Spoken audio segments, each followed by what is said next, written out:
You want to get hardcore? Greetings and salutations. It's your man CD, the fallen angel Christopher Daniels. Yo, what's up? This is the Phil Am Flash, TJP. Hello, this is former 5-time WWE Women's Champion Melina. Hello, it's the Killer Bay. The base there is, the base there was, the base there ever will be, the goddess of girl power, yours truly, Heather Monroe. You want to get extreme? Currently at home in Southern California, enjoying Southern California things. And one of the things out in Southern California that you can enjoy. And from one homegrown LA person to another. That's right. Your eyes are not deceiving you. I am talking directly to you. You are so welcome. One of the things out in Southern California that you can enjoy is the Circle of Debate podcast. This shout out is for the Circle of Debate podcast. I wanted to let you guys know to watch the Circle of Debate podcast. I mean, they are based out of Los Angeles. These are my people. I want to take a second to give a shout out to the Circle of Debate podcast because obviously one of the best podcasts around. And you know why? Because they have an eye for talent. They are a fan of moi. Do both with this podcast. Circle of Debate, baby. They're out here in Southern California giving you guys quality entertainment to listen to. So give them a listen. Tell them Christopher Daniels sent you. Enjoy the show. Thank you so much for being a fan. Thank you for watching, and God bless. Heather Monroe. So what other credentials do you need for that? Anyways, just wanted to say thank you so much for your support. Love you. And I want to wish you guys the best. And I know you're going to do great, and I'm proud of you. Mwah! Sending you guys all the love in the world. And watch Circle of Debate podcast. You want to be hardcore, you want to be extreme, tune the fuck in.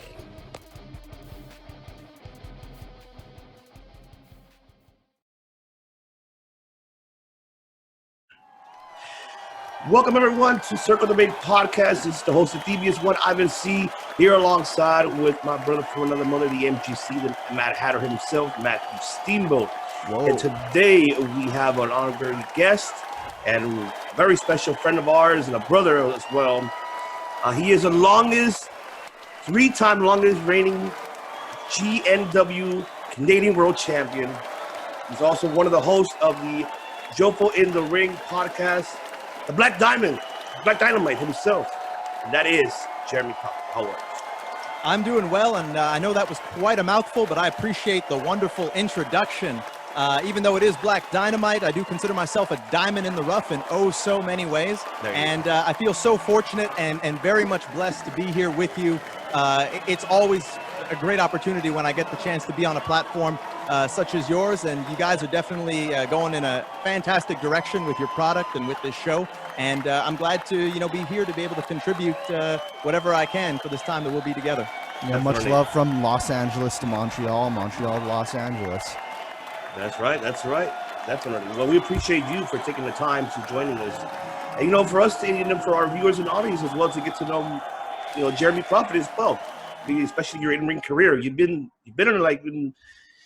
in a business for almost about 15 years, am I correct, or longer than that? Yep, no, it was 15 years this past July. So getting closer and closer to my 16th year in this business, and it's been one hell of a ride, man. It's been a roller coaster, as the wrestling business always is, and I'd like to think that we're right now on that upswing in terms of my career, getting to brand new heights, and just getting the word out there that Jeremy Poffo is the real deal. Definitely. And then speaking of those journey, take us to your journey. So how did it all begin? Your professional wrestling career. How did it all start? I would say it all started when I was but a wee lad watching professional wrestling for the first time. I always point to the match between Bret Hart and Blake Beverly taking place on Maple Leaf Wrestling here in Canada. Saw it, was inspired, never missed a week ever since. And lo and behold, as soon as high school was over, young 17-year-old me decided to drag myself to a wrestling school and never looked back. Okay. So then after, you fell in love with the sport from there. So what training academy did you go to? Where did you go knock on someone's door? Right? You know what? I want to be a pro wrestler. Can you train me? So what professional wrestling academy did you go to begin your career? Yeah, well, I always knew that I was going to become a professional wrestler. I was going to find my way by hook or by crook. My initial thought, and this is going way back to, when I was, I guess, in high school, maybe even in elementary, was I had thought that the only wrestling school in Canada was the Hearts in Calgary. So that was my goal. My goal was pretty much to, get an education. Yeah, the Heart Dungeon, to get an education, make the folks happy, and then jump right into professional wrestling because I knew I could bring something to the table. Then I found that I didn't really have to go that far because Jacques Rougeau had his school here in Montreal. And it just so happened that one of my best friends, his younger brother, started training. And he said, hey, Jacques has taken, at the time, one of his last classes. Maybe it was just a sales pitch. I don't know. But he said, hey, if you want to be a part of it, why not come give it a shot? So I jumped at the opportunity. This was literally like on a couple of days notice, maybe 3 days. I'm like, yeah, I'll go there. And this is what I want to do. Went there, met Jacques, got in the ring, ran the ropes, took my first couple of bumps, probably jumped off the top rope, did a bunch of the basics. And I said, yeah, I want to jump headfirst into this, paid my tuition. And then it was training. And for the next, at that point, maybe 2 years or so, we would train on the regular, once, sometimes twice a week, learning the business. And then, a few shows here and there. But ultimately, I consider my debut being a couple of years later in 2005, when I started wrestling regularly every week. And one of the things I'm most proud of is that, yeah, it's a career that spans from 2005 to 2020 and beyond. But along the way, I'm proud to say, I've not had any injuries. I've not had any concussions. I still feel as good as I did when I started. And it's something that I never really thought about. But now looking at a lot of the guys I started with and a lot of my generation, these are guys that have, slowed down, not necessarily by choice, but because, they've had bumps and bruises along the way. Right. I feel like I just, I've tanked through that. I've gotten better. And yeah, we all get a little sore after a match and whatnot, but I've been fortunate by the grace of God. Never had a broken bone, never needed a surgery. My brain fully functioning, no concussions, no issues like that. So I'm thankful that this career has lasted this long. And I look forward to prolonging it as long as possible on a much bigger stage, of course. Definitely. Matt, go ahead. So Jeremy Prophet, with a name like Jeremy Prophet, did you soft it, adore it, store it? You want more of it? You withdraw it? Jeremy, are you a celebrity? Is it temporarily? Is it regularity? Is it destiny? Is it disparity? Is it eventually? Is it inherently? My man's got some rhymes. I like that. I definitely do. Anyone that can spit a rhyme like that, hats off to you, no pun intended. But if I can really get to the crux of the issue there, I feel like what you're trying to ask me is the name Jeremy Prophet. What is the significance behind it? Am I correct? Oh, yeah. The significance, ambivalence. Yeah. No, another one. That's all good. I got my degree in jive and rhyme. So, anytime you want to spit that my way, no problem. I'll be able to break it down for the folks at home who maybe aren't on the level. When it comes down to it, Jeremy is my God-given name. Jeremy, I was told, means prophet, but that's a story that's kind of retroactive to the existence of Jeremy Prophet. The true story behind it is that the name I initially wanted was I wanted to be called the Prophecy. That was the name I wanted, that I am the living fulfillment of a prophecy. It just so happened that when I was making my debut for a company here in Quebec, they said that it doesn't translate well, prophecy. So the ring announcer at the time suggested, why not just go with prophet? And I said, you know what, that's cool. Let's call me the Prophet. So I was literally the Prophet. Fast forward to maybe a year or two later, I'm doing a tour of Western Canada. So I'm somewhere in the Manitoba, either Manitoba or actually would have been Manitoba before the tour begins. And the promoter had said that he doesn't feel that the name The Prophet is very relatable. He had said that, we want to make you a big baby face here, but we want you to be relatable. We call you the Prophet. It's kind of like you're above the people, like you're this prophet. We want to make you relatable, like you're one of the people. And then he's like, what's your name? And I'm like, well, it's Jeremy. And he's like, well, then we'll call you Jeremy Prophet, so that way it can be more relatable. And at first I didn't mind it. I ran with it, but then I said, I like the sound of Jeremy Prophet. And lo and behold, Jeremy means prophet. So like I said, I kind of retroactively stumbled into that one. And yeah, that's pretty much the story of it. It's a name that I'm glad was bestowed upon me. anointed upon me, if you will. Anointed. And, you know, that'll probably be my name till the day I die. It's very catchy and easy to remember. I mean, like with a name like that, and you know, because we're over here in Los Angeles, and we think about like the world outside. I don't know like the everyday population or the sparse population of Montreal, but like in the city that you live in, are you a little bit like that was in my question? Are you a little bit is the Prophet a celebrity? Is it, you know, like are you like a local celebrity to an extent? Like do you get recognized? You know, just like walking around, just from like working local events, though, because like there's not that many. I don't know like the number of wrestlers just living in Montreal on a regular basis. Like you know, I would think that you would stick out to a certain extent. And you know, I'm going to be honest with you. The answer is no. You know, I don't know why that is, but it could have something to do with the fact that, you know, we're in a big city here in Montreal, big population, large Francophone population, of which, you know, I speak both languages, English and French fluently. I'm featured on television on both our local French ESPN affiliate, as well as on the Fight Network, which is available everywhere. We're even on, you know, Fight Network UK, and I think Fight Network in the States as well. But no, it's not like I'm a local celebrity. I carry myself definitely like I am, because in this business, you have to have that mystique and that star power about you. And I always say that, you know, I'm not like your typical independent wrestler or stereotypical independent wrestler, because, you know, I don't want to knock guys who are trying to make a dollar and a dime in this business, but right. I'm not your typical independent wrestler. Whereas, you know, I don't want to be a guy coming on doing an interview here, you know, in a t-shirt and ripped jeans, that kind of thing. You know, I want to look as professional as possible. That's me in my everyday life. You know, so I kind of do carry myself with a certain mystique and whatnot, but that's just simply, you know, the fact that I believe in myself. I believe in what I do. And I'm a firm believer that in wrestling, you need that to catch people's attention. You can't be somebody who walks down the street and nobody, you know, gives a damn about you. You got to be that kind of person that walks down and everything about you makes them want to take a second look, whether they want to or not. So no, I'm not a local celebrity by any stretch of the imagination here. Not to say that I'm not, you know, somebody who, you know, knows and is self-aware of my own presentation and whatnot. Like I said, I'm just a guy who's not been given a big enough stage to exploit his talents. And I know that day will come, but that's going to constantly be my narrative until it happens. Yeah, definitely. I think Lemmy really said it best when he said, like, when you go see a band, you want to see somebody from Mars. You know, when you want to see a rock star and not, you know, Joe the engineer down the street. You know, and I think you kind of like, I like that you're for that notion, you know, like it's for the show, it's for the stage, it's for the ring, for the, you know, it's you know, it puts butts in seats as well.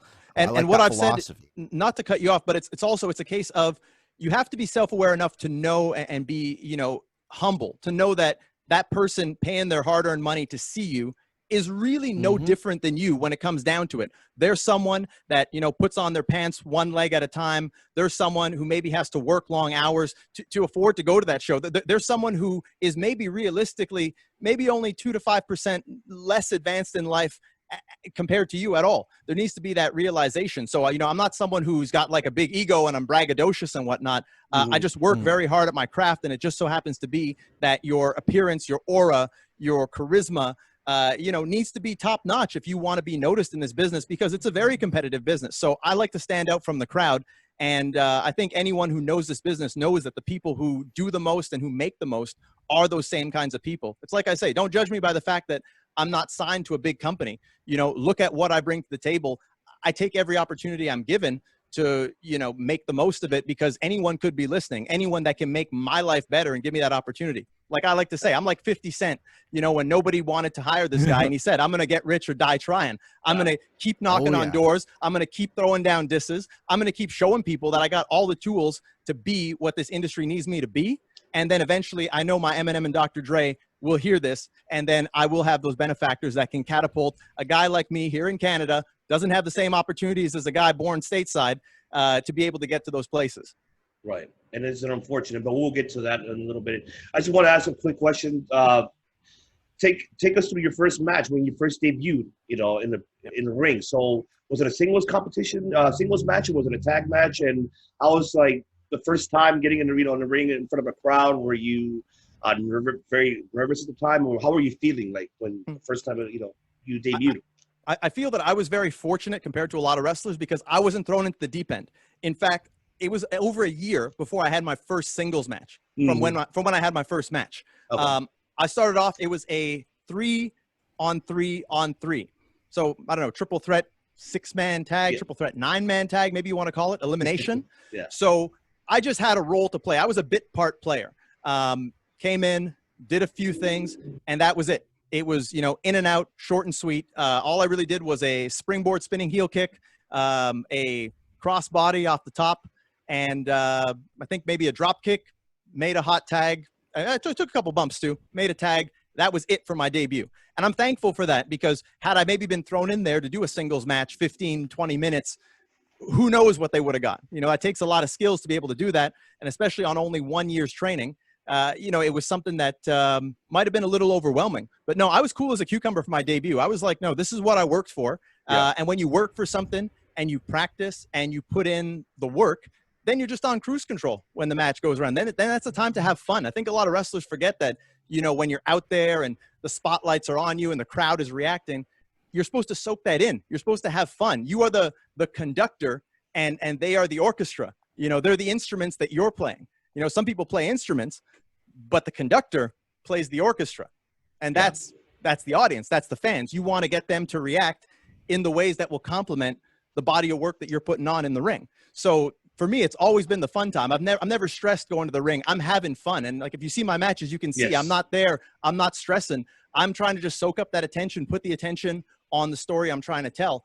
And I think it just comes from being such a big wrestling fan before ever stepping into the ring. I was the kid going to the arenas at 7, 8 in the morning, hoping for a chance to meet guys in the WWE, those kinds of things. Unfortunately, I did, but I'm also the guy who, getting closer to adulthood, would go on the road and would travel. I've been to places, tons of pay-per-views for WWE. I've been to Chicago. I've been to Pittsburgh. I've been to Albany, Buffalo. I've been as far as North Carolina, Charlotte, North Carolina, saw the return to DX. I would do these kinds of things. I was a very big wrestling fan simultaneous with my own career as I was climbing those ladders up the echelon to be somebody in the business. So I think that for me, being such a big fan helped translate to being in the ring and being able to relate to the person sitting in the front row or the person sitting in the last row who is there to see the best show possible.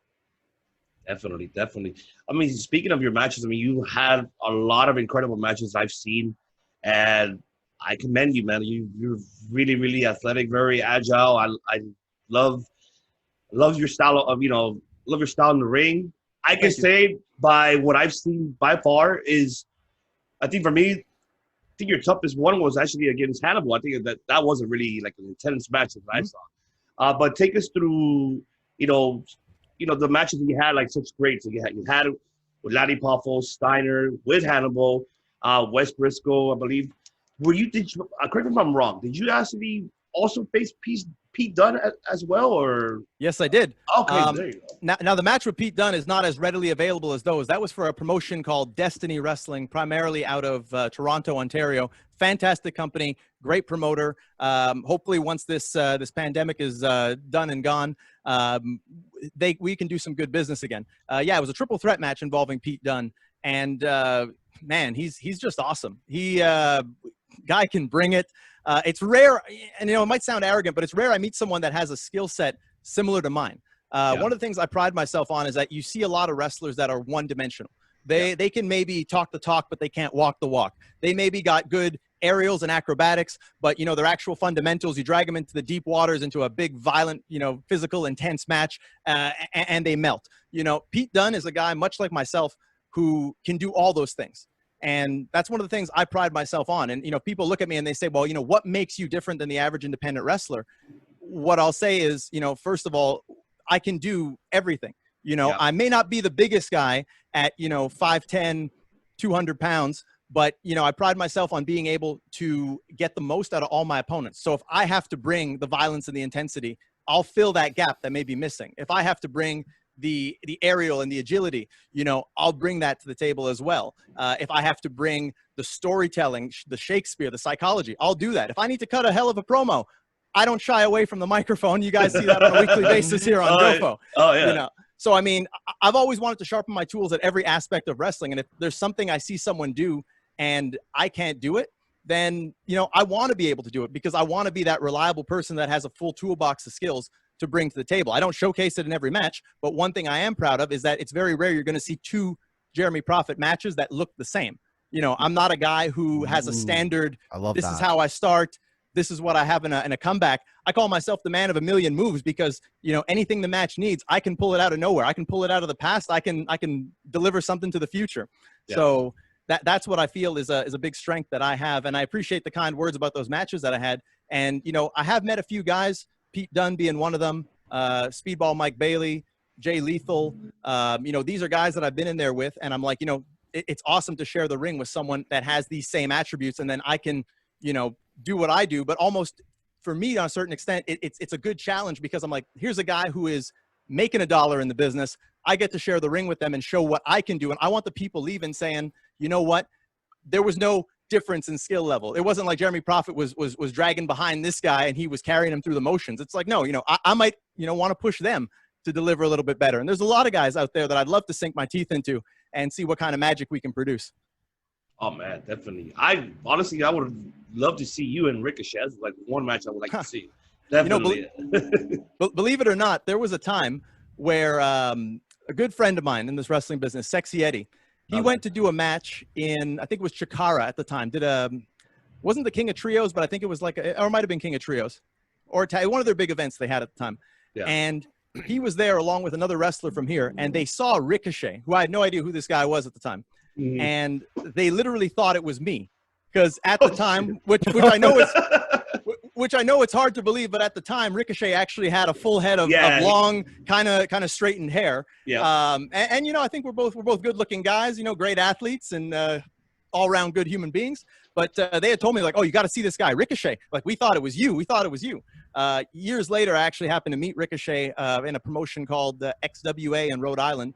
Didn't get a chance to wrestle him, but yeah, he's another one. I would love to get him in there and, you know, drag him into some deep waters. I think that a guy with a style like Ricochet complements mine because while Ricochet has a lot of great athletic ability, an infinite amount of athletic ability, what I would like to do is I'd like to take the fight to him and see how much of a dog he's got in him, you know, how much he can handle the beating and bring it back to me. I think those are the best matches. Like you said, I've been in there with Hannibal.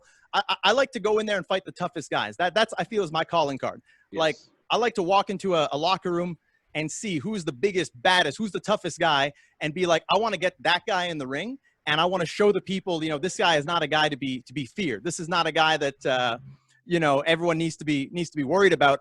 I'm the threat. I'm the danger. I'm the boogeyman. I'm the one who you know is gonna be inflicting the punishment around here. And I'm a very nice, you know, soft-spoken guy, but when I get in that ring, I mean, I can be, you know, a straight-up demon. That's right. I definitely, you're right about that. You know, watching your matches, like you try to, you know, you switch it right away. Once you get in the ring, well, there's got to be some realism in wrestling, and that's a message that I preach. Is that wrestling? It's become too sanitized. It's become, you know, we need reality back in wrestling. It's like wrestling has become sci-fi. Yeah. It's become, you know, like rap and hip hop in the jiggy phase now. You know, everyone's happy to be here. Everyone's making the big money, you know, and yeah, that's a good thing for wrestling and wrestlers, but there needs to be some reality. We're living through some of the harshest times. People are dying. There's all kinds of epidemics going on. I know that wrestling is supposed to be an escape, but at the same time, you can't insult the fans' intelligence. You need someone that's going to bring that level of intensity and violence back and remind people this is a fight. You know, guys shouldn't be going around smiling. I mean, you don't see guys. Rarely you see guys in the UFC, you know, they go to the ring and they're smiling, they're having a good time. Yeah. But nowadays in wrestling, everyone's having fun because they're on TV, they're making more money than I am, and they're having a great time. They forget about what it was like when they couldn't pay rent, when they couldn't pay their cell phone bills, when, you know, they have to feed their children and they don't know where that next paycheck is going to come from. So, you know, if I can summarize, when you see Jeremy Prophet in a match, for the most part, it's that hunger, it's that chip on my shoulder, it's that fighting like you don't know where your next meal is going to come from. That kind of reality and intensity is what I bring to the table. I love that mentality. You have it. I praise for you. You preach it very well. I love that, and it's very, very true. Very, very true. Because you don't see that nowadays. I mean, obviously, the kayfabe is already gone. This is over with. But Yeah, you're absolutely right. You don't really see that anymore. It's like I said, if I could sink my teeth into some of these guys, I could bring it out of them. I could, you don't have to hate somebody to want to beat on them like they stole something from you. And that's my mentality is you put me in there with somebody, I don't care who they are, I'm going to fight them like my life is on the line. That's the reality. We want people to believe in what we do. We got to convey that as performers. Yes. And I'm not a guy who knows more than the next guy. I'm just a guy with common sense and was a fan for a long time. And I know what I like to see. And I see what's missing. Look, everything's become comedy, sci-fi. Someone's got to bring the harsh realities, especially in these rough times. Yes, definitely 100% agree. I agree with that 100%. I gotta say, you talked about like being able to like your versatility in the different styles and things like that. But I think what kind of makes me curious, like what styles of wrestling do you personally enjoy doing the most?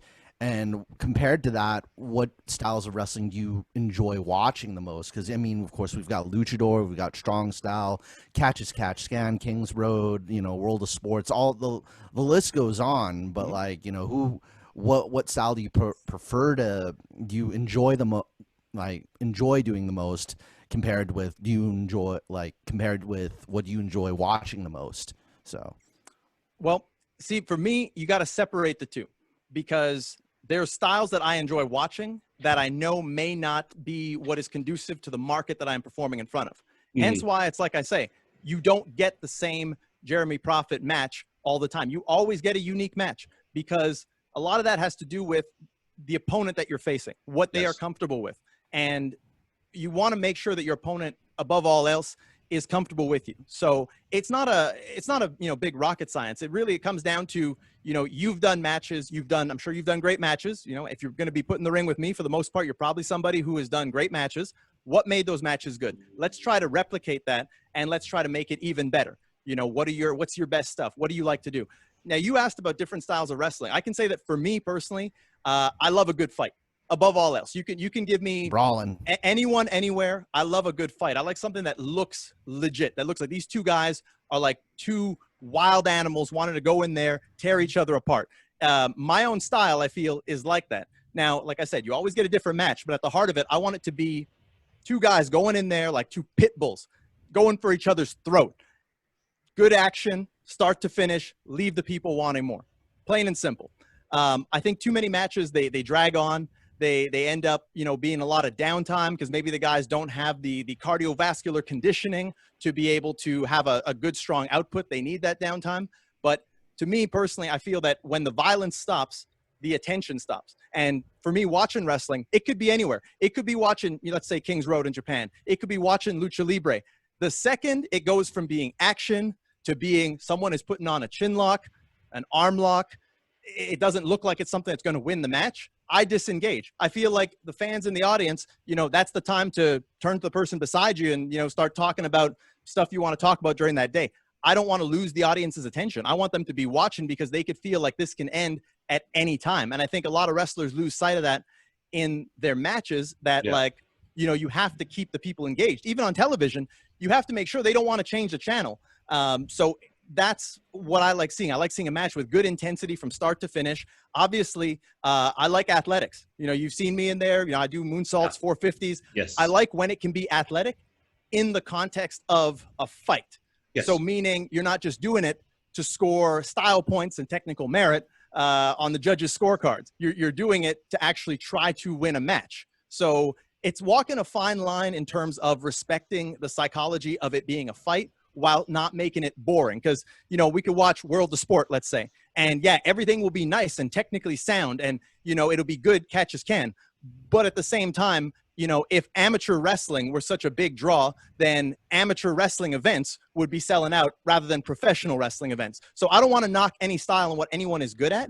Mm-hmm. Just for me, it needs to be engaging and it needs to be violent. Wrestling is a violent sport. And I think for too long, the violence has taken a back seat, much like the reality. So that's what I like to bring to the table while still giving people things where they can see that and have ooh and ahs. Oh, man. That makes me really curious about this certain like this one argument that was brought up. Of course, I'm gonna bring up Jim Cornette and when he had an experience it's the argument of locking up versus not locking up. In his opinion, it's like, oh, you the only way you could start a match in wrestling purist's mind is like you have to lock up. It has to start up with the lockup, or else how else do you start the match? And he hates the whole idea of the guys just start doing stuff to each other. While there was another tag team that said, oh, we never lock up. That's not what we do. We don't lock up at all. So I mean, where do you stand on the whole locking up, not locking up, one or the other? Because you said, it fits the situation and things like that. So yeah, but situations can be different and can change from match to match, from person to person. I mean, you can't say this is the only way. That's just ignorance. That's not being open-minded to the evolution of professional wrestling. How many times do you watch mixed martial arts and you see guys lock up at the start of a fight? We're supposed to be simulating a fight. Technically, I'd say most of the time the fights begin with guys throwing shots, maybe guys wanting to bob and weave. That is fighting. Whether you look at karate, taekwondo, boxing, amateur wrestling, where you're not allowed to throw strikes, it will most likely start with a lockup or an evasion. But when it comes down to it, in the world of professional wrestling, where just about anything goes, there are a lot of ways to start matches. Some of my favorite matches, some of the greatest matches of all time, started with jump starts, with one guy just bull rushing the other guy and starting to, beat the hell out of him. You can't be closed-minded. Yeah, you can't be closed-minded to anything in wrestling. It's a level of ignorance, and I know certain people don't want to change with the times, and certain people change with the times and go a little too far. But to say there is only one way of anything is just limiting creativity of the talent and of the company. So unfortunately, while I don't hate Jim Cornette anywhere near as much as the general population, and I'll go as far as to say, I don't think anyone, no matter how ignorant, can't teach something to someone in an industry where they've spent as much time as someone like Mr. Cornette. I don't think it's a very modern and a very wise position to say and limit yourself to just one way of doing things. In fact, you look at Jeremy Prophet, I never limited myself to one thing, and I think that's what makes me unique. So that's a definite big no for me on that one. Yeah, it's like using only one, from an artist's perspective, it's like only using one color of paint to start. It's like you always have to start with red. I mean, what would be more predictable than every match starts with a lockup? The audience would be totally aware of that. And what's the point? Does every match end in a pinfall? No. Some end in countouts. Some end in disqualifications, time limit draws. We have all this freedom in every aspect of wrestling. I think that's what makes wrestling cool. It'd be like saying, every fight in a movie scene, needs to start with a sucker punch. Then it would just be predictable. Wrestling needs to be spontaneous. It needs to not be predictable. Yes. And we can't just keep ourselves in the box and not be willing to expand on this great stage and platform that we have. Yeah, I agree 100%. Because now it's predictable nowadays, especially, in the higher promotions. It's so predictable that you can tell what's going to be the ending. You can tell what's going to be. It's going to be a DQ, or you can tell it's going to be anything. You can just tell nowadays, compared to like how you were saying it earlier, like make it unexpected, make it very different, tell the story in the ring very different, and not just make it similar to other matches, but you can tell that it's into that storyline. You get what I'm saying? Like, and you see, I think a lot of times too with the talent, some talents, they fall into complacency. They fall into, if I do a headlock into a tackle, there has to be a drop down that follows it. Well, what about what about dropping down and pinning the guy you just knocked flat in his back? What about going down and maybe grabbing a headlock? What about, giving him a senton, putting the boots to him? It's like, for me, with everything I do, I like there to be a reason behind it, not just this is a wrestling. Going through the motions. Yeah, it's not just like, this is a wrestling convention. This is something that you see happen all the time. So let's just do it. Let's think about the how and why we're doing it and maybe try to do something different. And I guarantee you see a show of tackle drop downs, tackle drop downs. And then one guy will finally, instead hit the tackle, maybe drop a senton on the guy or go for a quick kind of cover. It will elicit a different reaction because people are so accustomed to these same complacent redundancies that you see in these kinds of matches. It's being different and being able to elicit that reaction from the audience while not falling into the same kind of game that everyone else has been doing just because. Yeah, definitely. Now, and now let's move on to you actually having your tryout in WWE. I think you were you did see the show when we interviewed Dustin. I didn't know that you and Dustin were in the same class, or how did you guys meet? Did you guys meet in the that blew my mind. It blew my mind too. I was like, "Whoa, small world!" Like you and Dustin know each other. Oh yeah, there were tons of people at that tryout. I don't know. I feel like it was a kind of thing where you weren't supposed to tell anyone you were doing a tryout. You weren't supposed to tell anyone that you had the tryout. It was like a lot of secrecy. You know, like I say, WWE. There was a time they were the Catholic Church of professional wrestling. You know, a lot of secrecy. And, you know, you couldn't speak out against them. And now, you know, I have no problem speaking out against them because whether I work there or not, I really don't care. I mean, obviously, if they were to come to me with a deal and no one else does, then yeah, I'd go work there. But right now, really, that wouldn't be my main goal, would be to go there. But getting back to that tryout, there were a lot of great talents there. Dustin was someone that I particularly remembered because he seemed like a really cool dude. You know, he carried himself with a lot of confidence. He had a great look. You know, I talked with him a bit there. Real cool dude, Dustin Starr. In fact, I'll even go as far as to share this story with you. When I went there, there was another guy here from Quebec, a big giant. His name was Darko, almost 7 feet tall, exceptional talent. Unfortunately, I don't think he's in the business anymore. But me and him were hanging out with Jinder Mahal and his other cousin, Raj. He did a bit with Impact Wrestling. He's actually Gama Singh's son, Gama Singh Jr. Oh, really? Okay. Yeah. So they were there at the tryout with me. Jinder ended up getting hired at the tryout. We had the last match on the last day, and they gave him a contract. But Jinder and I, we had already worked before in Ottawa not long before that tryout. So we were familiar with each other. That's why the match was outstanding.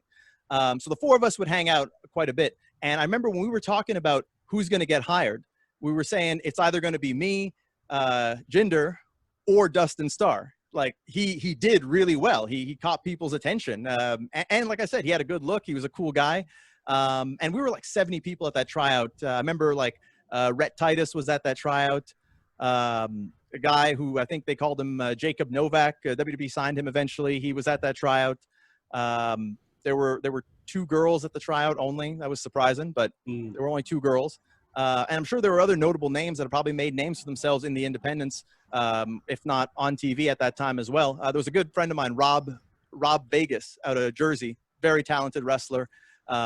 He was also there. I'd be remiss if I didn't mention him. And also Alex Silva, who was from here in Quebec, who briefly, he won the first TNA gut check and got hired to TNA. He was also part of that tryout. So, yeah, I mean, there were some notable people there, and Dustin was definitely one of them. I think we did some drills together. We didn't end up doing a match or anything, but he was someone that you had to take notice of. And I kind of like people like that because I see myself in that same vein. Oh, definitely. And so how was it? How was the experience, you know, with the tryout? How was the, you know, I don't know who was in charge at that time. It was Kern, right? Kern was in charge, and he had everybody, Tom Pritchard and everybody else, right? Like, yeah, Steve Kern was in charge of FCW. The trainers at the time were Billy Kidman, Norman Smiley, Dr. Tom Pritchard, and Steve would also come in and help us with a lot of the drills and stuff too. I think Kidman had some responsibilities on the main roster at the time, so Steve would fill in. And no, I had a great time there. I always said, like, if I had to do that tryout over, even today with everything I've known and learned, I don't think I could have done as well as I did then. I just really felt all the stars aligned, and I loved their approach to evaluation because it wasn't, you know, go in there, do a bunch of squats and push-ups and CrossFit drills and let's, you know, just try to, you know, break you emotionally and then evaluate you on that. It was, you know, we'll do some drills, but we really want to see how good you are. We want to see you at your best. And they emphasized matches, promos, and some fundamentals, but they were looking for stars. They weren't just looking for good technicians. And so I think that the evaluation process was outstanding. And I personally feel like I passed with flying colors. I was really under the impression I was going to get hired. And I feel like I kind of slipped between the cracks because I didn't stay on top of those things because I was not a politician. I was a kind of go in there, you know, punch the clock 9 to 5, let the work speak for itself. Yeah. And, you know, good things happen to those who wait, you know, work hard and you'll get to where you're going to go. Not always the case in the professional wrestling business where there is a lot of, you know, nepotism. There's a lot of politics and those kinds of things. So unfortunately, I was a guy who was maybe a little bit under the wrong impression that my work would speak for itself. I was a hard worker, not a smart worker. Nowadays, I'm trying to, you know, to balance both. Still working hard while working a lot smarter. Definitely. Go ahead, Matt. Well, one of the things I kind of wonder about, especially, is like, you know, how certain wrestlers come across their finisher. You know, how'd you come up with it? You know, what led you to it? What inspired it? The finisher you use today. Mm-hmm. Well, I use a variety of finishers. When you perform in front of different audiences, when it's not like you're on TV every week, you just got to have something that will leave no doubt. There's a lot of guys who they have a finishing maneuver, and if the audience has never seen them, it's like a pin drop, and no one really cares. So I like to end matches either using a 450 splash or using a double underhook pile driver. Now, the 450, very simple story. One of the first times I climbed up to the top rope, they had a crash mat out at Jacques Rougeau's school. I just said, I want to do a 450. I did a 450. I come by a lot of my moves based on natural ability. I like the term look, see, do that has been created by John Jones. And that's a term basically saying, I see something, I do it. Yes. And then I kind of reverse engineer the technique behind it of how can I do this smoother and better aesthetically, let's say. So the 450 was something that was natural. I was doing 450s off my parents' couch before I ever set foot in a wrestling ring.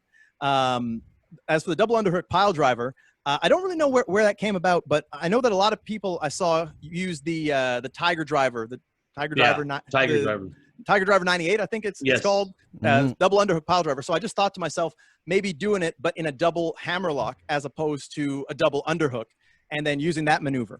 The unfortunate downside of that is that a lot of people kind of get a little scared when I propose the idea. So, you know, the path of least resistance then becomes probably hitting them with the 450 or maybe something else that they're more comfortable with.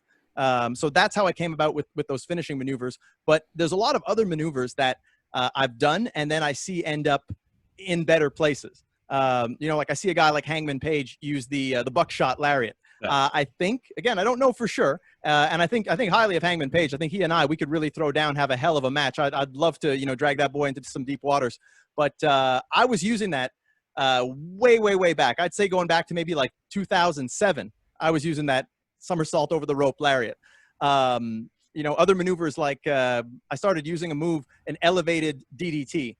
Page then started using it, calling it the Rampage. That was just something that, you know, maybe I saw something similar to it, and then I adapted that. I think I saw Ted Hart do one where it's a half hammerlock from in front into that maneuver, and then it makes it onto a bigger stage. So in terms of moves, I kind of like to come up with stuff that's different. Like I take something and I add a modification to it and I make it my own, because I see too many of these guys, they just go, their whole moveset is just plagiarism. You know, I'm a writer by trade. That's my education. It's in journalism. I don't believe in plagiarism. I want to blaze a trail no matter how hard it might be, rather than just, you know, following the path and footsteps of someone else. Definitely. You're a preacher, man. I love it. I'm a prophet. That's why you're the prophet, brother. That's why you are the prophet. Harbinger of truth. That's right. That is right.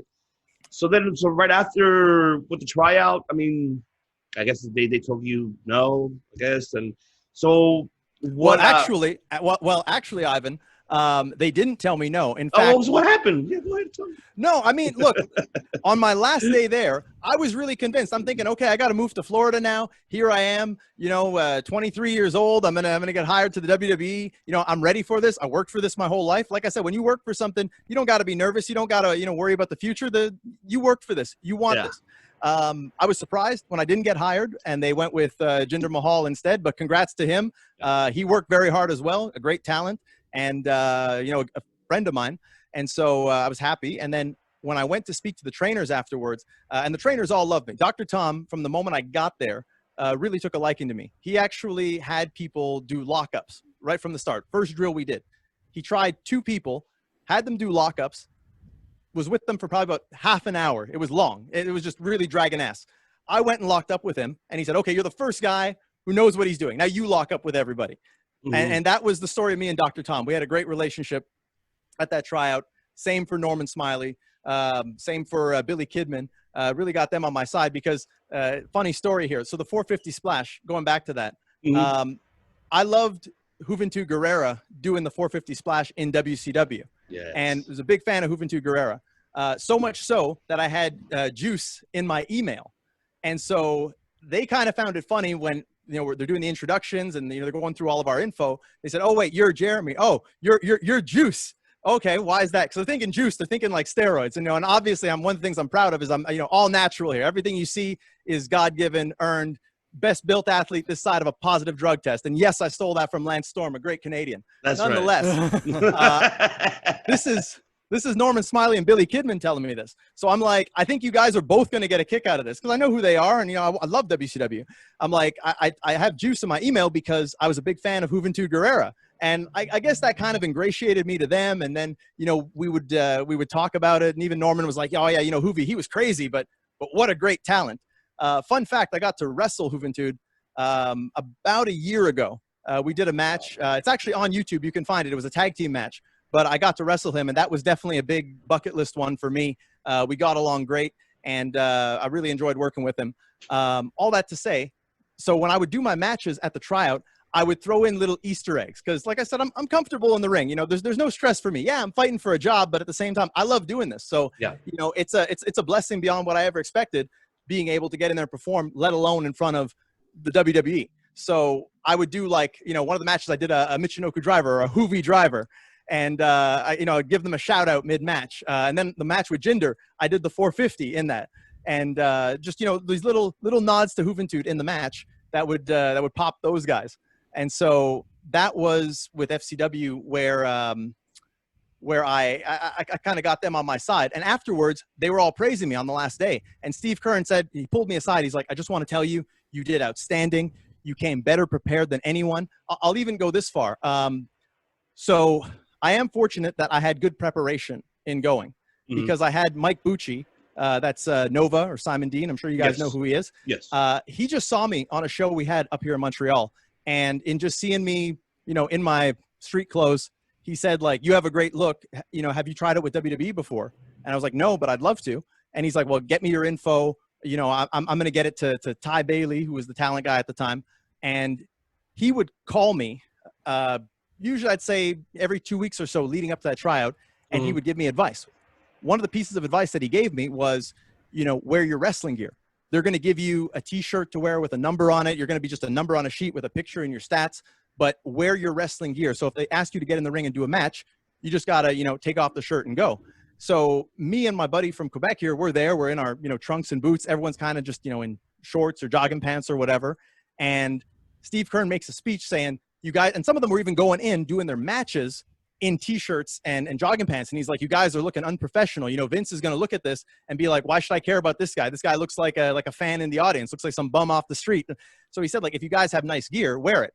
We were the only ones in gear. And then I had, my entrance gear on top of that. He put me over and saying, like, "Look at this guy." And I don't know if you guys have seen the classic Jeremy Prophet look with the black leather coat, with the fur, with the black and red flame pants and the glasses and everything. So I had that. And he used me as an example. And he's like, "Look at this guy. This looks like a star. I don't care if he knows how to work. He looks like a star." Why do you guys think Ric Flair was champion for so long? He wasn't champion of all these promotions because he was the best wrestler. He was champion because they wanted their belt on someone that looked like that. And it kind of... It was a kick in the ass to say how ahead... Did I lose them? Y'all still there? Yeah, we're back. We're still here. Okay, cool. Are we good, Bruno? We're good. Yeah, okay. Good. So just to say, like, I was ahead of the game thanks to preparation from these guys, like Mike Bucci, like Sylvain Grenier, who he was part of La Resistance, and he, had been trained by Tom Pritchard. So he also, told me a lot of the types of techniques they were looking for, how to lock up, how to take a headlock, all these kinds of things that you only really learned in WWE's developmental, because that's the style they want you to work. Yeah. So Steve Keirn, last day he said to me, he's like, "You were the most prepared of anyone. I was very impressed. I don't want you to worry about anything. We could only give out one contract today, but there's going to be more given out. I'm going to recommend you. It's going to be good." So, I mean, I went home thinking, I got this one in the bag. I'm ready to figure out how I'm going to move down to Tampa. But lo and behold, there must have been a lack of communication, because here I am thinking I'm going to be, a first-round draft pick. Unfortunately, the call never came. So much so that when I attended my first TV taping, which I got on my own merit, I didn't get invited. I called and I asked Sylvain Grenier to put in a word for me and say, "Hey, I did this tryout. They all told me they were impressed, but I'm not getting called even when they're coming to, to my country here. They're coming to Canada. So a combination of those led to my first TVs that I did, Raw and SmackDown in Toronto and in Ottawa. And then I had a famous confrontation with John Laurinaitis where I was just like, look, I'm gonna go balls to the walls here. I don't care who he is. He's the guy that can give me a contract. He's the guy who can get it done. I'm gonna go and I'm gonna let him know who I am because, hey, I don't work there. They can't fire me. Yeah, they could throw me out, but you know what? They're gonna remember who I am. Yeah. And he and I had it out. Led to me getting a look in the promo room. Led to me. They said they were going to get me in the ring the next day. They put me in the ring with Jamie Noble. We did a little bit of work. And then I ended up also getting a match on that SmackDown against Lance Archer and Kurt Hawkins. So that more came because they went and asked Pat Patterson which of these guys, and we were like 12, maybe 15 guys, would be good for a match. And Pat Patterson suggested me. So, I appreciate that he did that. So some good things came of it. But one of the things with John Laurinaitis was he said, well, if you're so good, how come I've never heard of you? And so I said to him, I'm like, well, that don't bother me because, John Laurinaitis, like I said, he's a human being like me. He puts on his pants one leg at a time. He's just someone who has, managed to make a name for himself in this business and hold a position of power and authority within the WWE. That's all he is to me. He's a human being. It's only because God ordained him to be in that spot over me that he's there and I'm on the level I'm at, but we're both flesh and blood. So we kind of had it out. You can hear any interview I do. Some of them go more in depth on me and John Laurinaitis. I think there's one on Hannibal TV that talks about it. But all that to say, I kind of wore him down to the point where he's like, okay, either this guy is, telling the truth or this guy is really bluffing to a whole nother level. And some guys are sticking their heads out of catering and watching. Some guys are sticking their heads around the corner. Most notably, Sami Zayn, who was not part of the company as of yet, but was, trying to worm his way in and ingratiate himself to them. So they're all watching. And then finally he says, like, what makes you think you're so good? And I'm like, well, why don't you just ask your staff? Why don't you call Steve Kern? Ask him. I did your camp. I passed with flying colors. And you're telling me you've never heard of me. So ask him. And then he's like, fine, I will call him. He puts a note in his BlackBerry and he's like, yeah, I'll call him. And if you're not telling me the truth, then I never want to hear from you again. And you're never going to hear from us again. I'm like, fine by me. I didn't come here to lie. I didn't come here to waste your time. And if you don't want to see me here, hey, that's on me. So all you're going to hear from me is thank you, sir. And then as the show ended of Raw, he came up to me and he said, like, so I talked to Steve Kern. He did tell me you ranked amongst the best at the tryout that he did. So, I'm anxious to see what you can do in the ring. That was Monday. Tuesday rolls around. I got in the ring with Jamie Noble. We wrestled a bit, and that was just it. We just did some basic chain wrestling, a spot or two here and there. And he said, he's like, well, I didn't really have time to evaluate you. I mean, you didn't do anything wrong. You didn't do anything outstanding. It's hard to gauge someone on doing 4 or 5 minutes of just, grappling in a ring with a person. Then I got the match on SmackDown. Everyone loved it. You can see that match. It's there on YouTube. Archer tosses me on my face. I make those guys look like $1 million. Had a great time doing it.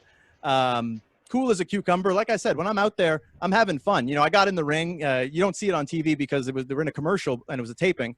But like, I got in the ring. I went up on the second rope. I posed for the audience. Like, I'm having a good time. It's not because it's WWE, whatever. I saw Vince McMahon sitting over there with his headset on, calling the show before that. That's cool. I've met Vince McMahon before. He's a cool guy. As much as I give him heck on here. I think Vince is an extremely cool dude. And when I met him, he was very approachable, made the time to meet fans. And that'll always be my image of Vince McMahon. Now, the Vince McMahon that allows his show to be the way it is. Yeah, it's a whole different story. Yeah, I mean, I have some grievances with that because he does have the power to make a show that's great. Unfortunately, I don't think he has a foot in reality anymore and is surrounded by a bunch of people who continue to uphold that illusion. Yes. Either way, I digress. I was given an opportunity there. I personally think I made those guys look outstanding. And, when it comes down to it, I think that the biggest reason why Jeremy Prophet in WWE never happened is because I just didn't stay on top of it. And as great as you are one day, they can easily forget about you the next day when, someone else comes along. And I've seen person after person with, I feel, an inferior skill set of talent and, can't bring to the table what I bring, get hired, have a lavish life, make a great living doing this. I don't blame anyone else beyond me just not staying on top of them, not being as aggressive as I am today in getting the word out there of who I am and being as undeniable as I am. So that's really the long and short of my story with WWE. I did do some tryouts with them again in 2012, but the whole system had changed then. And it was just, starting over from the beginning. And I just saw things that told me their hiring practices were no longer in line with a company that I would want to work with. And that was that. I mean, I could go into detail on that if you want, but I feel like I've been talking a very long time. But I don't mind going into by all detail. means, man, go ahead. I'm loving it. I'm loving the story. Okay. I mean, I don't want to steer the ship here. I'm just a passenger. It's all about you today. It's all about you. It's not about anybody else but about you. Okay, so I mean, we can talk about 2012 then, because 2012, I went back for another set of tryouts, again, just on my own merit, calling them, knowing they're coming to Montreal this time, and I wanted to be a part of that because I feel that I had improved in the areas they wanted me to improve in, which was specifically in promos. Believe it or not, they had said that I don't have the style of promo at the time that they wanted. They found my promo style was over the top. Steve Lombardi literally said that my promos reminded him of The Rock. And this is in 2010. Okay, that's weird. Sorry to cut you off there, but that's weird. Okay, so reminds me of The Rock. Like, wait a minute, don't you want, like, over... You get me? Like, go ahead, my apologies. But it's just it's all good, Ivan. It's all good. Now, keep in mind, this is 2010. Rock would only come back to WWE maybe a year later or so. So he had been out of the picture for a long time. And at that time, you had Miz on top, a guy like that. So what they were trying to get across is they said the day of the over-the-top promos had come and gone, and now they want people who can tell stories, who can be believable, which is ironic because that's what I do now. I'm pretty much doing like a reality, just, spitting fire, telling it as it is, not trying to be over the top. And that's more the real me. But at the time, I looked to guys on the mic who were over the top, guys like Rock, guys like Ric Flair, guys like Chris Jericho. These were the guys who impressed me on the mic. That's what I like to see. But as you guys know, wrestling was in a bit of a down during that time, during that 2008 to 2010. It got a bit of an upswing in 2011 with CM Punk. But before that, wrestling was really at a low. So he came back and he told me, and this was Steve Lombardi and Josh Matthews. They were there evaluating the promo. And they said how, now it's got to be stories. Steve Lombardi himself said, if you were around, during the Attitude Era with The Rock, your promos would be fine. They'd be fantastic. They'd be a 10 on 10. But now that's not what we want. So to me, I'm a kind of guy when there's good, solid criticism, and criticism can come in many forms. But this is, look, if you want to play for the New England Patriots, let's say, or maybe the Oakland Raiders, is that in your neck of the woods? No. What's your team out there? Well, here in LA, the NFL team is the Rams, but I'm not a Rams fan. But go ahead. Okay, fair enough. So let's stick with the Raiders. You want to play for the Chargers? We got the Chargers. Okay, we got the Chargers too. We got the Chargers. Still forgot about. I like the Chargers. Yeah, in the 619. Okay, so let's say you play for the Raiders, and you want to play for the Chargers, or you get traded. Yeah, you got to play by the Chargers playbook. So that's cool with me. Like I said, criticism comes in many forms, but it doesn't take more than simple common sense to understand that you want to play for this team, you got to play by their rules. So I dedicated myself for those next 2 years to say I'm going to improve myself, improve every aspect, but most certainly they ain't going to knock me on my promo skills when that comes around. And I'm going to tell them some stories, and I'm going to make sure that it's exactly what they're looking for. So that was an easy, Rubik's Cube to figure out for me. Go back in 2012. And now things are changed. Now William Regal is in charge. Yes. We're about five of us trying out, and we didn't even get to go in the ring on the first day. And then the next day, we kind of got to go in, do a little bit of wrestling, and then we got to do promos with Matt Stryker, who recently got back with Impact Wrestling, which I think is great because I think his commentary and his knowledge of wrestling is fantastic. Yes. With that said, he evaluated the promos. So 2 guys go in for promos before me. They're in there, I think, respectively, 30 minutes and 45 minutes. Long time. Come out looking like beaten dogs. Looking like, and one of them, not going to say who, but one of them was very confident and just came out kind of the complete opposite. Like he got broken down by them, which doesn't surprise me because, hey, I looked at that as that was me 2 years ago. But now I've got the jump on these guys. I got the experience here. I went in there with Matt Stryker. I think I was with him for maybe about 10 minutes, and he's just like, kid, okay, you know what you're doing. What he did with me was he said, give me a profit promo. And I said, well, it sounded like you want us to tell stories. Do you want me to tell a story, or do you want a profit promo? He's like, no, I want the profit promo. I'm here to throw you curveballs. I don't want you to be ready for this. So that's one thing people don't know about me is that I have an extensive background in comedy improv. And, I like to improv. like I said, it's good when you can practice for things and you can come off smooth and polished like that. But being able to, spin on a dime is also a skill and a talent that I possess and that a lot of people should have, because you never know when life is going to throw you a curveball, let alone wrestling. Yes. So I go in there and I give him a promo and he's like, that was pretty good. So now here, situation promo. You got 30 seconds. You're up. You're challenging Alberto Del Rio, I think was champion at the time, for the world title. Give me a promo. So I give him a promo and he really liked that promo. And then I think I gave him one more promo and he was just like, okay, clearly you know what you're doing, kid. Now we're going to put you in front of the cameras a little later today. Go in there, get a contract. And one thing that he said that I really liked was he said, he's like, I look at you, you got a great look, but we got guys like you. We got guys like Kofi Kingston, like Daniel Bryan. If you actually have some strong mic skills, this is something that could set you apart from those guys. And, you could maybe, have a career as long as them. Maybe you could even surpass them. And, I showed him and he, gave me 2 thumbs up. I was in there, maybe 10 minutes, walked out of there. I'm like, yeah, this is what I came here for. I worked 2 years on this. I didn't sit at home, eat potato chips and forget about this, go in one ear and out the other. No, I made sure that I worked on this weakness, which I didn't even realize was a weakness, just that it wasn't what the company was looking for. I went in, got in front of the camera, in front of Steve Lombardi, William Regal. There may have been someone else and I think Matt Stryker was there also. I cut a fantastic promo. And at the end of it, William Regal was like, I loved your promo. You can talk with the best of them. I have no doubts about that. It was very convincing. You can bluff with the best of them is what he said. So, I got him believing. Unfortunately, he said, but I don't like your footwork. And that was pretty much that. So wow. He said he didn't like my footwork. And then I feel that it kind of took a turn where it was kind of like, if ever you watch a judge giving a convicting sentence to a criminal who may or may not have been actually guilty. Mm-hmm. It became a little editorial. It became, we have guys here like Dean Ambrose, Seth Rollins, Cassius Ohno, who have outstanding footwork, and they will eat you alive in there. I'm not saying you don't belong here. I'm not saying you wouldn't be the kind of guy that would be hired, but you'd probably only last about 3 months. And then we'd have to let you go. I'm not saying you shouldn't be hired. I'm saying that your footwork is going to keep you back from being able to have a lengthier career here. And then he said, and he kind of gave me an opening. And if I'm getting an opening, I'm taking it. He said, you wouldn't want that, would you? You wouldn't want 3 months. If you worked on your footwork, you could at least, have, 2-3 years here, make it to the main roster. From there, if you get over, you could have a lengthy career, but you wouldn't want 3 months. And I looked him dead in the eyes and I said, no.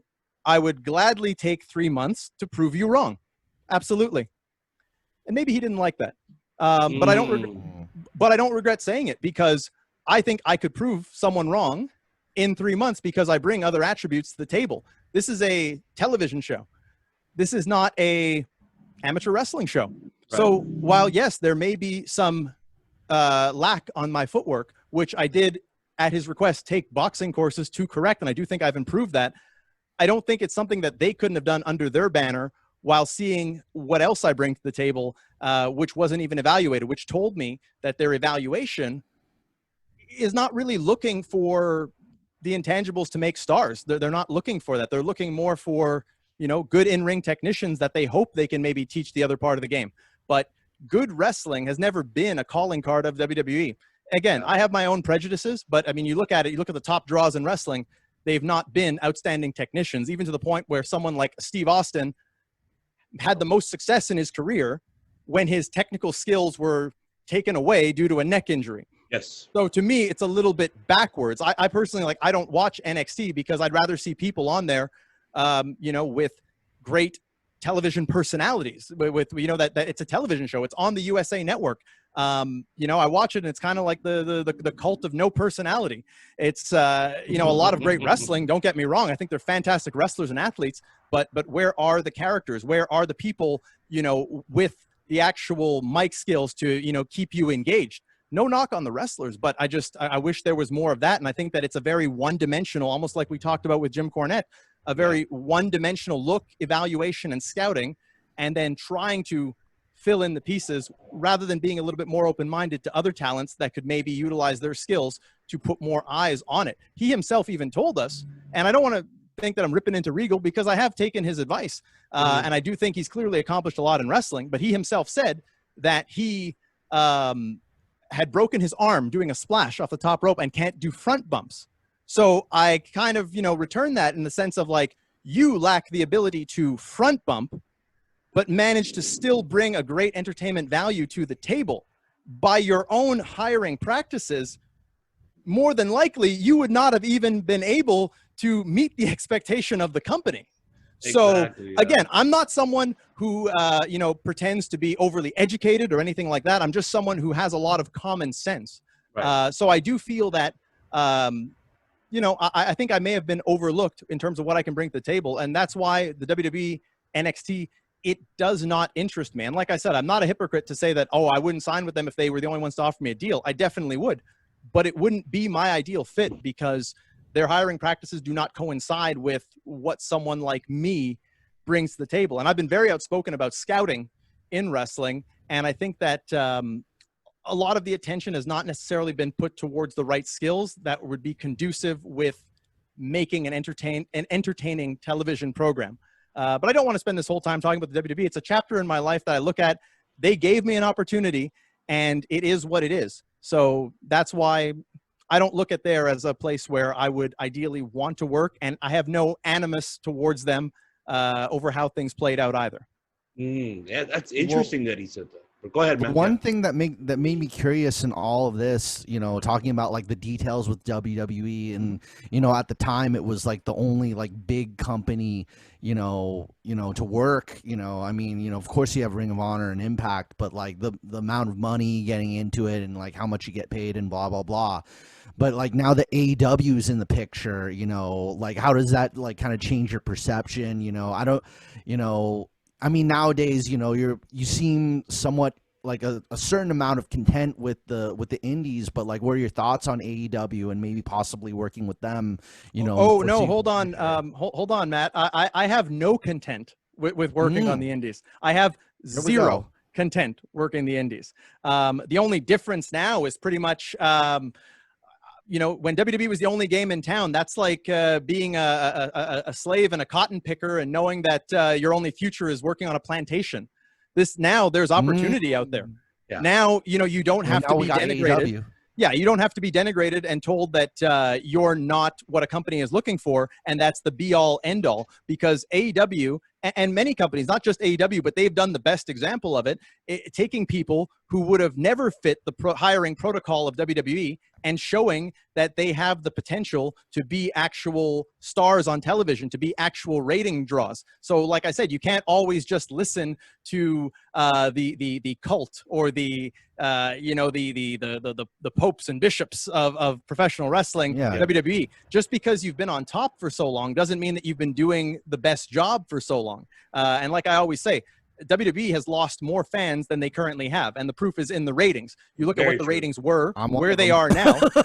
They've lost more fans than any professional sport out there. So I don't think those people hate wrestling. I think they just want good wrestling. And if a company can put that out, whether it is an AEW, a Ring of Honor, Impact, those people will still watch. And I think AEW is doing a fantastic job at showing that WWE, unfortunately, they got it wrong. Yeah, definitely. You're absolutely right about that. They got it wrong. And it's how you said it in regards to their viewership. They lost a lot. Matt is one of them. I watch it as, I have to watch every product just to give my, podcast. Well, I'll say this. I mean, look, they haven't lost me, but I don't watch as a fan. I watch as someone who needs to keep their finger on the pulse of this industry if I want to be a player in it. So it's like how I say, I can watch backyard wrestling and I can still learn things, even if it's learning what not to do. Right. So I can watch WWE and I can see these are things that are not connecting. So if I'm going to get the spotlight, if I'm going to get the opportunity, I can't fall into these same traps and pitfalls that a lot of the people do there. But more than that, I wouldn't put it on the talent in WWE because they have talented wrestlers. They have great athletes. They have guys that are, just absolutely fantastic when it comes to professional wrestling. I do think that the writing is very lacking and lazy in the sense of we get shows that are filled with recaps, maybe because, the man in charge might be having the early onset of dementia and needs to be reminded of what goes on a weekly basis. I don't know. But, we get a show filled with recaps. We get a show filled with long matches because you have writers who don't want to write entertaining segments. You get a show that gets finalized maybe 30 minutes before going on air. And it's like, imagine if Saturday Night Live got their script 30 minutes before going on air. What kind of utter chaos and bukkake that would be, with everyone scrambling to remember their lines, remember their spots, costumes, all these things. So, I mean, there's a lot of fundamental problems in the creative process, and I don't think it's fair to put the burden of that on the talent. Definitely on that side, they could do a lot better. Hell, if they wanted to hire me to be a writer, I think I could contribute a lot, but I think also the, I hate to use this term, but I think the prevalent beta male mentality of the many people who are there in the shadows of Vince McMahon. And I absolutely hate that term, but it's just, you have one alpha and you have a bunch of subordinates, and no one wants to upset the apple cart because they're getting paid big money to be a yes man. Yep. And unfortunately, none of those yes men have even 1 foot in reality. They're just stuck in that bubble. Yep. And that's why we continue to get a program that promises change, but doesn't actually deliver. A company that is probably making more money now than they ever, more money than Vince could ever spend in his entire life. And they're just putting on a program that appeases him, but is not drawing in more viewers. Maybe they don't care, but it's a disease of complacency that stems from the top and goes all the way to the bottom. And it just speaks volumes to why that would be an atmosphere where I would not want to be a bit part player, contributing to a juggernaut that has continued to whittle down and water down this business that we all love so much. Yeah. And definitely, I mean, one thing as well, like, I do love the fact that it's not only WWE, it's a lot of promotions out there. Like, even from AEW, from New Japan, you got Championship Wrestling from Memphis, Championship Wrestling from Hollywood, like here in SoCal, here in California. I mean, there's so many out there. Ring of Honor, MOW, that we can name a lot of territories. And it doesn't have to be WWE, the fact. It could be other different territories you can work and be exposed on television and be out there and make a name for yourself. It doesn't have to be all of that. Or AEW, for example. Which is why you guys are so fortunate there in the United States, because we don't have those same opportunities here in Canada.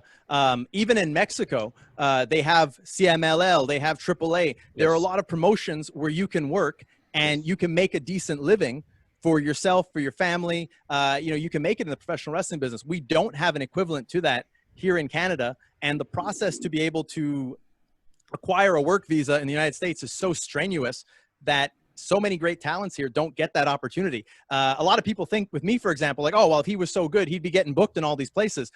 Yeah, I mean, I wouldn't mind going. I wouldn't mind going on my own dollar. But, even if we say at the border, let's say, oh, yeah, I'm just going there to work, I'm not getting paid, they'll deny us entry. And so the weird part about that is that, we don't have the exposure here. And it's not as though someone is just going to scoop us up and say, you know what, this guy, Jeremy, he's clearly got the gift of gab. He looks good. I'm going to make him a star. No one really wants to jump into an unproven commodity in this day and age. Right. And so what we mostly lack here is the ability to go there and perform on the same stage and to network with the talents and promoters that we work with to be able to show them that, hey, we can bring something special to the table. And I'll say it till I'm blue in the face, and I'm a pretty dark guy, but I'll say it till I'm blue in the face. We have talent here in Canada that could be main event talent in any company in the world.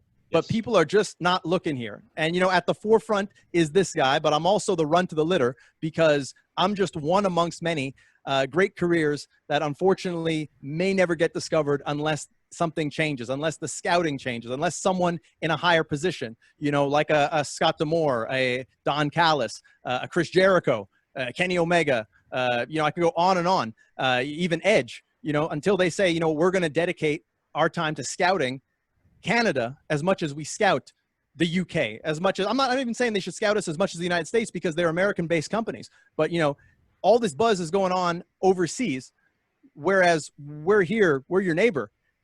We have great talent here. You guys just don't know. We're like an oil field ready to be excavated that can help fuel the future. Yeah. So that's been my cry. That's been my crusade.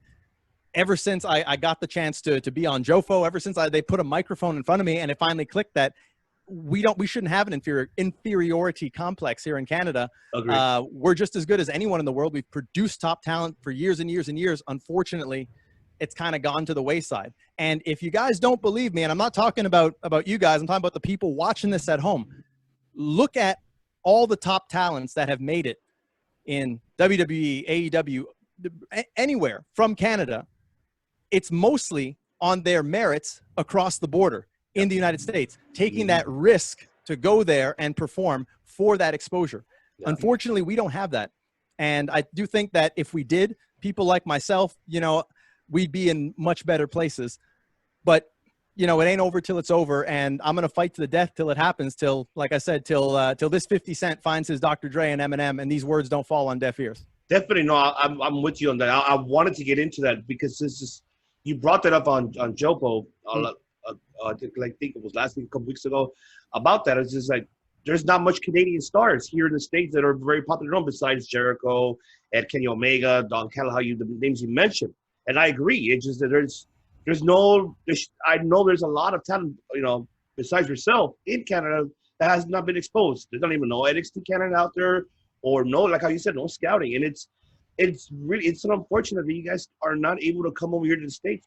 I don't know what's the details of that. Why they're not allowing that? I mean, I don't know if you know the details of it. What seems to be going on with the borders that they're not allowing you guys to come here to work and then go back home? It sucks. So I study this on a weekly basis. Mm-hmm. It's been something that ever since this lockdown that we've been put on here, dating back to March, I've been looking at. It's given me time to reflect. And it's simply that wrestling kind of falls into this odd gray area when it comes to sports and entertainment. So, like, for example, Kyle, who does the show here with me, he's a comedian by trade. Yes. And to go perform in the United States, he simply says, you know, I'm going to this open mic night. It's not a paid gig. It's not having any kind of impact on your labor force. That's pretty much it. As wrestlers, we come under a little bit more scrutiny. Again, like I said, some of them view wrestling as, you know, professional wrestling, as a sport, as amateur wrestling, or as entertainment. And those are all different visas. In fact, there isn't one standard one for professional wrestling. Mm-hmm. So overseas, let's say in the UK, for example, I want to go wrestle in the UK. In England, there's a fixed price. I believe it is £90. And you're given a 3-month visa. All you need is a professional wrestling company, to sign and endorse you. In the United States, you need a top-level company to endorse you. So I think WWE can. I would assume AEW can. I know for a fact that Ring of Honor, when they wanted to hire Michael Elgin, who's a Canadian, yes, they had to go to a promoter I had worked for, Sheldon Goldberg, who runs New England Championship Wrestling, and get him as a wrestling historian to write a letter of endorsement for Michael Elgin, declaring him to be an exceptional talent, to be able to do things that no American could do, and as such, allow for him to have a work visa to help enhance this company. So I don't know if it's changed for Ring of Honor, if they're able to do it. However, I do know that currently there is only one Canadian in Ring of Honor, and that's PCO. I think also Angelina Love, but she's been, you know, Americanized many times over since being in OVW, TNA, so on and so forth. So I wouldn't really count her. But yeah, only one Canadian, which is a bit of a point of contempt with me. I shouldn't say maybe contempt, but it's something that I just find odd, because they're running out of Baltimore, which is a stone's throw away from us here in Canada.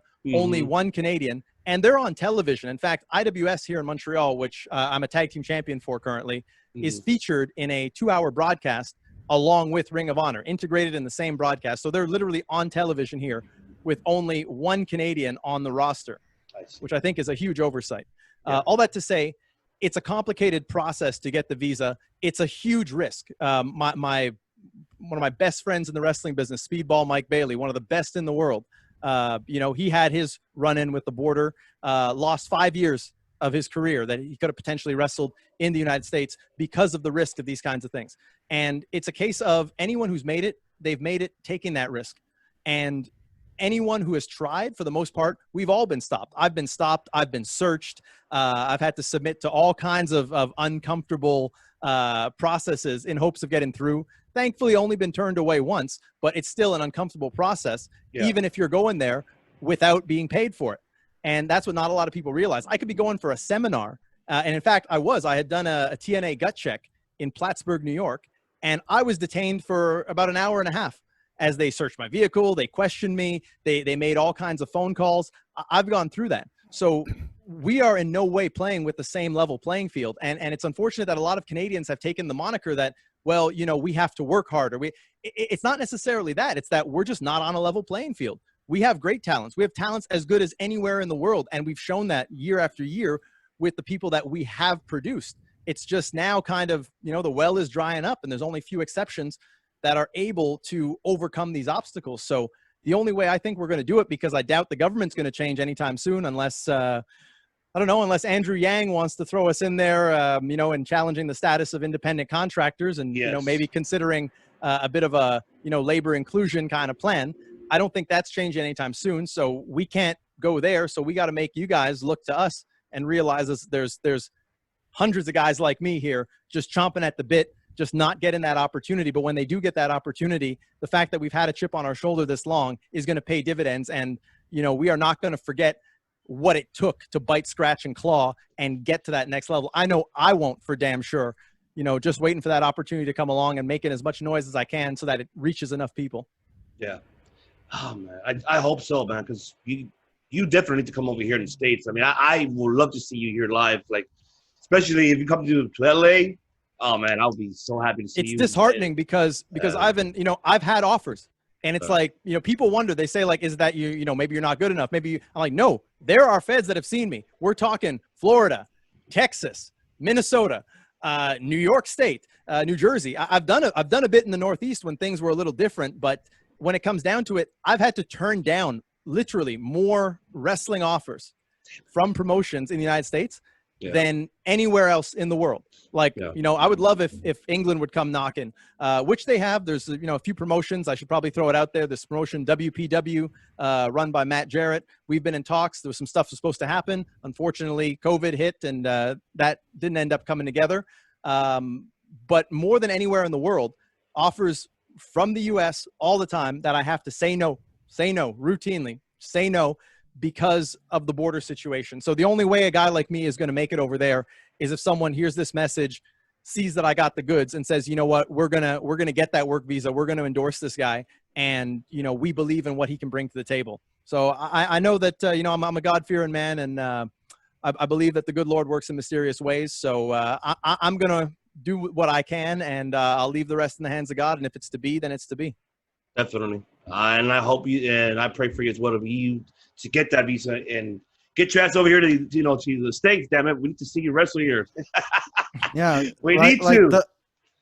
I think the main thing you pointed out, because it's such a, you know, so many Americans have said, oh yeah, Canada border, it's just a hop, you can just hop across, and that's really not the case at all, the way you've described it. Oh no, you cannot just hop. Not to cut you off, Matt, but for Americans coming into Canada, it's totally fine. Oh, it's the other way around. Oh, yeah. For Americans coming into Canada, you can be coming in, you can bring your boxes of merch, your 8x10s, you can sell them at the show. It is totally open border. As long as you're not bringing any drugs or firearms with you or anything illegal, you're more than welcome to come into Canada, and you can perform. And it's just, you know, going to Canada is no different than going from, you know, let's say SoCal to San Francisco. Yeah. I mean, like the way you described it, like I guess coming across the other way, Canadians come into the U.S. to work. You know, like you were talking about being detained and all those things. It's you know, it's a lot tougher than you know many people perceive. Oh yeah, you know, for coming to the United States. And I feel that not a lot of people, in terms of the wrestlers, necessarily realize that, or maybe they just don't want to talk about it. But like I told you guys before we went on the air, nothing is taboo with me. You know, I'll run my mouth till the cows come home. I think it's the mark of a professional to be able to not duck questions and actually speak the truth that they feel in their hearts. You know, even if it is something that, you know, might offend those out there. But that's the truth. That's the reality, is we're not playing on an even playing field. And that's why you don't see a lot of Canadians in these places. I wish it were, you know, as simple as it is for you guys to come up here. Unfortunately, that's just not the case. And it may not change in this lifetime, but it's not to say there aren't ways around it, that if the scouting were just on point, it would help to even things out. So, hopefully someone out there can help. Hopefully, I'm not in this crusade alone, but even if I am, I got thick skin and I got big enough shoulders to bear any kind of burden, especially one that'll help people who love this same sport that I do. Definitely. And I hope so too. And hopefully whoever watches this or any promoter that watches this, help out, man. This is a upcoming rising star already. So we need to, how you said, we need to have a lot of Canadian talent over here in the States to be exposed and need to be looked at. That's definitely what's missing a lot here. It's funny you say that, Ivan, the up and coming star, because I feel like 10 years ago I was an up and coming star. Not to say that I'm a grizzled veteran, and that's no slight against you. It's the fact that I've been ready for this opportunity my entire career. So the fact that it hasn't happened yet is just a statement to the piss poor nature of scouting in wrestling and these big companies that is non-existent in any other sport. And I love hockey. I'm a big hockey fan here, and we'll scout guys in Scandinavia. We'll scout guys in the Czech Republic. Wrestling, unfortunately, doesn't really seem to be extending their scouting beyond that, because who knows, maybe there are tons of great wrestlers in Russia that could change the game. Maybe there are tons of great wrestlers in Mozambique that can do it. It just so happens that Canada is right next door. So it's just a glaring omission to an unprecedented level that we're not being scouted routinely. It blows my mind, really. Yeah, it does. It really does. I wanted to ask, give us detail in what we saw last time on Twitter, with the whole PCO situation there. So are you demanding a match versus PCO, or give us the details? What's going on in that situation? Demanding is a bit of an uncouth tactic. I have not yet stooped to that level, because believe me, there's a lot of things I could demand, and I think draw a lot of attention to, but I choose to take the high road on a lot of things.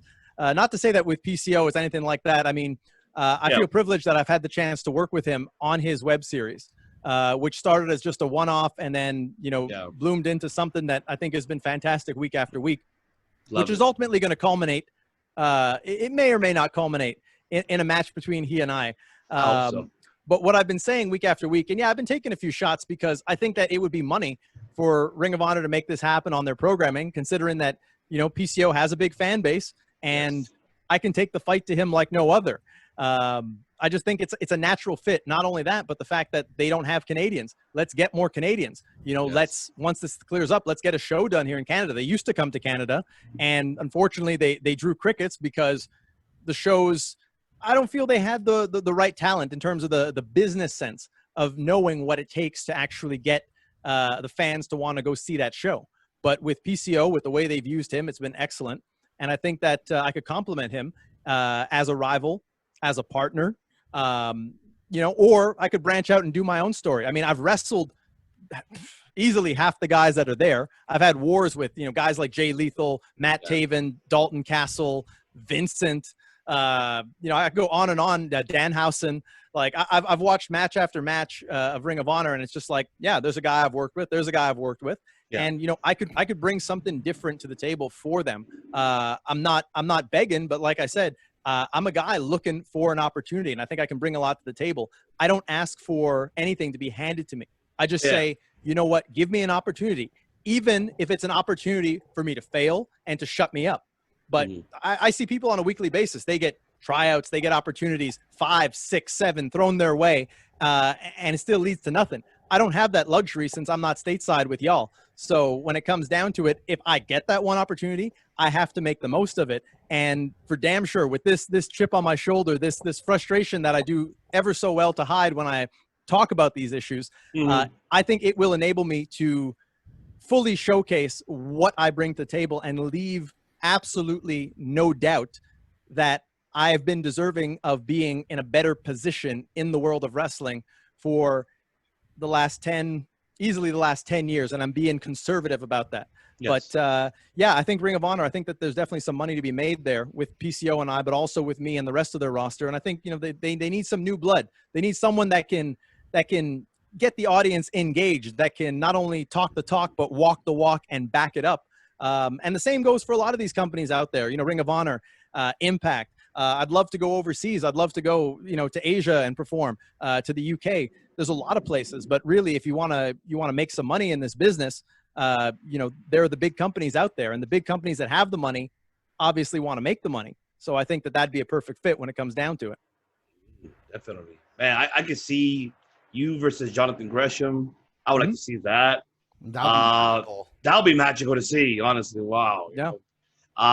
So many, man. There's so many dream matches that I would love for you to have, and hopefully they come true. And I pray for you, and hopefully that all this shit finally gets dealt with in the whole visa situation, for you to come work. And if someone, like I said, someone watching this to get you over here to work the best they can. I hope they do, man. And I'm praying for that, because you're, like how you said, you've been in a business for for quite some time. You're ready to go. You're there. I mean, you just, like that door, just that opportunity door to open, and then you're in. That's it. It's like I always say, I'm ready for this yesterday. I don't take a day off just because the opportunity isn't there. I go to the gym every day. I diet and train. I refine my craft, my actual wrestling, my promo skills. I invest attribute points in what the people see in wrestling. So I'm ready yesterday. It ain't going to be, oh yeah, okay, we'll give you an opportunity, and I say, oh well, no, I gotta get in shape. I gotta tan. I gotta, whatever it may be. I am ready yesterday. I'm always ready. I'm just waiting for that call, that DM, that whatever it may be, when they finally say, okay, you know what? Clearly you've been overlooked. Let's see what you got. That's what I'm waiting for. And I will open eyes like has not been done before. And these are bold claims, but you know what? When you're confident in yourself, which I am, I don't mind putting these on display and backing them up, because that's what wrestling should be about. And there's no reason to be self-conscious when you're good at something and when you've worked hard and you're prepared, which is kind of, I guess, been my message this whole time that we've been on here. Yes. Oh yeah. Definitely. Man, I love it. And I want to put that on a shirt. I was ready for this yesterday. I'd wear that everywhere. I would wear it too. Mighty kind of you to say. No, seriously, I would wear that. I'll make a shirt of. If you make a shirt of that, I'll buy it. I'll wear it, man. I got the man behind the scenes here making a note of that. But yeah, no, I mean, it's I appreciate it. You guys help to bring a smile to my face, and I follow your show and everything. And I think that's part of wrestling too, is knowing what the people are saying, which unfortunately some of the big companies, most notably one, which I've gone in detail about, they don't seem to do. But I'm a big believer that when you hear the people, you don't have to fear the people, because at the end of the day, if everyone would just adhere to what our good friends, the Dirty Heels, always say, and just give the people what they want. That's right. Wrestling would be so much better. Yes, definitely. All right. So now, before we end the show, if you want to let the audiences and viewers know, where can they find you? Where can they locate you? Your social media platforms, they can follow you. Yep. Well, first and foremost, you can see me just about every week with these guys on Jofo in the Ring. If you want to follow me, I love Twitter. Not that big in Canada, but I absolutely love everything about Twitter. So you can follow me on there at Jeremy Prophet, JEREMY PROPHET. If you want to shoot me a message and say, hey, I saw you on Circle of Debate, then all the better. I'll know that you guys are interested in some quality programming and have good taste when it comes to podcasts. So that is outstanding. You can also find me on Instagram at The Real Jeremy Prophet. Don't know why someone else beat me to the punch on Jeremy Prophet, but I guess they did. So I am The Real Jeremy Prophet. And yeah, you can see videos of me on YouTube. Jofo in the Ring has a fantastic playlist of anything and everything that is Jeremy Prophet. And I'm a very approachable guy, so if you ever want to shoot me a message, you want to say that, you liked what I had to say, you want to know more about it, you want to tell me you don't like me, that's fine. Like I said, I got thick skin. You kind of got to in the business, but it's fine because, for every million people that don't like me, I'm sure there'll be 10 billion that love me, so. Yeah, you're very lovable. You're very lovable. No, you're lovable, bro. I mean, we love you, man. You're I'm no different than you guys. Really, I'm not. Definitely. I really want to thank you so much for, taking the time, the opportunity to join us, and we loved it, man. I had a great time, and man, you just give us a lot of knowledge, a lot of things that I was not aware of, especially in the, on the other side of the border. And it's just, wow. And then just seeing basically all what you've done in your career, man, you should have been, which you are. And I still say it, you're gonna get them. And you just waiting for that door to open. I cannot wait for that to happen for you. And nothing but I pray for you to get that opportunity. Whoever's watching. I appreciate it very much, but know that I'm nothing without you guys. You guys give me this platform to get the message out there. And just like in wrestling, when they say, no wasted motion, I try not to have any wasted words, because you never know who's watching and you never know whose heart you can touch. And this is such an awesome platform, and it's something that beyond just wrestling, I like to say that it's really cool. And what I've learned since hooking up with these guys with Jofo is getting to meet wonderful people like the both of you, and getting to exchange ideas and feelings about wrestling. And I think that's what's really cool about our sport. And I think that for the longest time, that was kind of taken away. And now there are so many opportunities in wrestling to share views like this, to have three of us here, three people of color, come on here, talk about wrestling. It's so wonderful. It don't matter where we are, where we're from, wrestling unites us. Exactly. And I think that's the best part about all of this. Definitely, absolutely.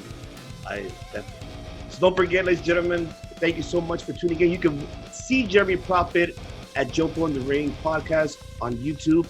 That's our brothers from another mother as well, part of the League of Extraordinary podcast. The description for his social media platforms will be right below. And you can follow, Mr. Prophet, follow him on Twitter, Instagram, and also on Jofo in the Ring podcast. So once again, we would like to thank everyone for tuning in. And once again, we want to thank our honorary guest, Jeremy Prophet. Thank you very much, man. I would love to have you back again and have a discussion of top 5, or I'm hoping we could, do something like that. Anytime you want, I will clear anything out of the schedule, and it will be a pleasure to be back on with you, Ivan, and you, man. Thank you. That's right, man, with the hat. So once again, ladies and gentlemen, thank you very much for tuning in. This is what I've been seeing with Mr. MGC Matthew Steamboat, and the Black Dynamite is with Jeremy Prophet. Saying to you guys today, and we'll see you next time.